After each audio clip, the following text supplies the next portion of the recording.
Hi guys, welcome to my YouTube channel study corner.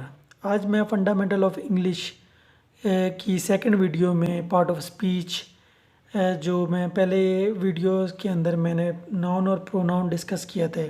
आज मैं preposition और conjunction आपको के साथ डिस्कस करूँगा। आज जो हम प्रीपोजिशन और कंजंक्शन पढ़ेंगे वो हम कंपैरिजन में पढ़ेंगे, क्योंकि हमारे एग्ज़ाम्स के अंदर कोई ऐसे वर्ड्स होते हैं, कुछ ऐसे वर्ड्स हैं जो प्रीपोजिशन भी होते हैं, कंजंक्शन भी होते हैं, तो हमें उन्हें सेंटेंस में जो है आइडेंटिफाई करना बड़ा मुश्किल होता है। तो इसलिए आज मैं अपनी इस वीडियो में प्रीपोजिशन और कंजंक्शन को कंपैरिजन में पढ़ूंगा। पहले एक preposition, as you know, is a part of speech. A preposition मतलब से पहले, it is use before noun and pronoun. अगर आइडेंटिफिकेशन की बात करें तो हमारे लिए बड़ी आसान हो जाता है कि प्रीपोजिशन हमेशा नाउन और प्रोनाउन से पहले यूज़ होता है, और प्रीपोजिशन जो है वो रिलेटिंग वर्ड से।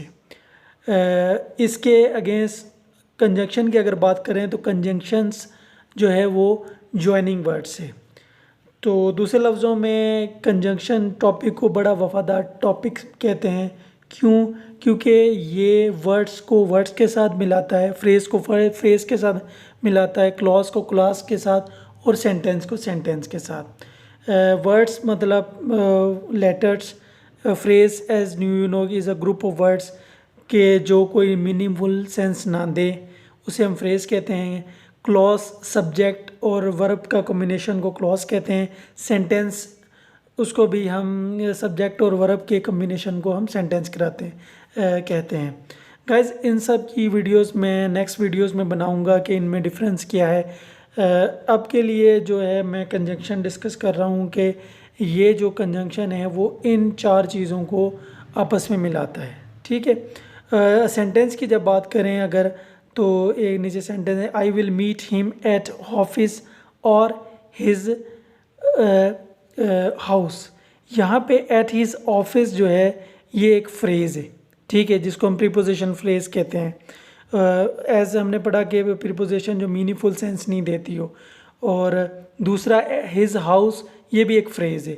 तो इन दोनों फ्रेज़ को जो वर्ड मिला रहा है वो और है, और जो है पार्ट ऑफ स्पीच के अंदर ये कंजंक्शन है। ठीक है। इस तरह दूसरा वर्ड है he will said that he would come. यहाँ पे दैट जो है कंजंक्शन है और वो दो क्लॉज को आपस में मिला रहा है। गाइस, क्लास में ही विल सेड ये सब्जेक्ट और वर्ब का कम्बिनेशन है, और यहाँ पे ही वुड कम ये भी सब्जेक्ट और वर्ब का कम्बिनेशन है। ठीक है गाइस। और इसकी जब हम एग्जांपल डिस्कस करते हैं, हमारे एग्ज़ाम में आ जाता है कि हमें आइडेंटिफाई करना होता है। पहली एग्जांपल है the dog run after the cat. यहाँ पे गाइस आफ्टर आपने पढ़ा है कि ये प्रीपोजिशन है, लेकिन ये कंजंक्शन भी होता है। ठीक है। यहाँ पे हमने डिस्कस करना है वो वर्ड्स जो कंजंक्शन भी यूज़ होते हैं और प्रीपोजिशन भी होते हैं। यहाँ पे आप मुझे बताएंगे कि ये आफ्टर यहाँ पे क्या है, क्योंकि गाइज आपको पता है कि यहाँ पे कैट जो है ये नाउन है, और हमने पढ़ा था कि जो प्रीपोजिशन वो वर्ड्स होते हैं जो बिफोर नाउन और प्रोनाउन यूज़ होते हैं। तो यहाँ पे हमारा आफ्टर है वो प्रीपोजिशन होगा। ठीक है। सेकंड सेंटेंस के अंदर है he came after I had left. यहाँ पे गाइस आफ्टर जो है वो क्या होगा, वो कंजंक्शन होगा। क्यों होगा? क्योंकि ये दो क्लॉज हैं सब्जेक्ट और वर्ब एग्रीमेंट के साथ, इनको आपस में मिला रहा है। तो हमने कंजंक्शन की डेफिनेशन में पढ़ा था कि कंजंक्शन जो है वो दो क्लॉज को आपस में मिलाते हैं। यहाँ पे ये सब्जेक्ट वर्ब, ये सब्जेक्ट वर्ब के साथ। ठीक है। थर्ड सेंटेंस है I have not meet him since he left. यहाँ पे गाइस सेंस जो है वो एज ए कंजंक्शन के तौर पे यूज़ हो रहा है। क्यों हो रहा? क्योंकि ये दो क्लॉज को मिला रहा है। यहाँ पे ये सब्जेक्ट का और ये वर्ब का कॉम्बिनेशन, और यहाँ पे सब्जेक्ट का कॉम्बिनेशन है और वर्ब का कॉम्बिनेशन है। तो दो क्लॉज को मिलाने वाले वर्ड्स जो है वो कंजंक्शंस होते हैं। यहाँ पे सेंस जो है हमारा कंजंक्शन है। ऊपर वाले सेंटेंस के अंदर I have not meet him since January. यहाँ पे गाइस आपको पता है कि जनवरी जो है वो नाउन है, और हमने पढ़ा है कि जो है प्रीपोजिशंस हमेशा नाउन से पहले आते हैं। तो यहाँ पे जो सेंस है वो एज ए प्रीपोजिशन यूज़ हो रहा है, बल्कि नीचे वाले जो के अंदर ये as a as a conjunction के तौर पे यूज़ होगा। नेक्स्ट सेंटेंस है, फिफ्थ सेंटेंस है, he died for his country. For यहाँ पे प्रीपोजिशन है, क्यों? क्योंकि इसके बाद जो आ रहा है वो हमारा नाउन आ रहा है, ठीक है। और सिक्स वर्ड जो है हमारे पास ये है, he could not come for he was ill. यहाँ पे फॉर गाइस जो है ना, यहाँ पे फॉर क्या है, यहाँ पे फॉर ए कंजंक्शन है।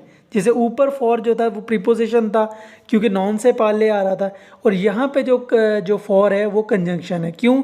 क्योंकि ये दो जो है क्लॉज को मिला रहा है, और दोनों क्लॉज जो हैं वो कम्बिनेशन है सब्जेक्ट और वर्ब का। ठीक है गाइस, आज के लिए इतना ही। नेक्स्ट वीडियो के अंदर मैं बाकी हमारे रिमेनिंग जो पार्ट ऑफ स्पीच डिस्कस करूँगा। होप सो आपको मेरी वीडियो पसंद आई होगी।